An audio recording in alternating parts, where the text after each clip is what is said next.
Thank you very much, Chair, for the floor. I'm making this intervention on behalf of the IPEN Youth Caucus. Plastic pollution is an intergenerational problem. Plastic and its toxins stay in the environment for a very long time across generations, and some chemicals like the biphenyls A have intergenerational impacts. Hence, as plastics are a problem now, they will become a problem in the future. Youth would like to contribute actively through the INC process. In order to do so, we need to remove barriers to participation, particularly financial ones. However, we do not believe that the multi-stakeholder forum, as organized before INC1, is the best way to involve the youth in the process. For the future, we would recommend using the large amount of resources used for this forum to support participation of more delegates from developing countries, youth members, and interpretation in the contact groups. We would rather want the INC to guarantee and integrate the youth stakeholders' contribution in the process and effectively contribute to the negotiations.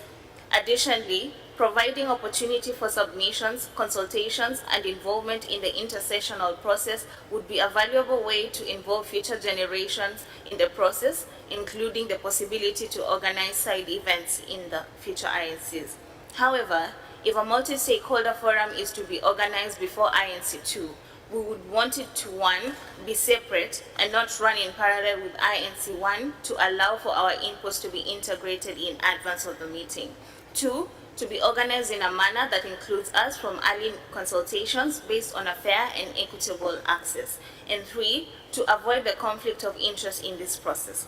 Today, the UN Office of Human Rights denounced that there is a fundamental and irreconcilable conflict between the interests of the plastic industry and businesses deeply implicated throughout its supply chain and the human rights and policy interests of people affected by the plastic crisis.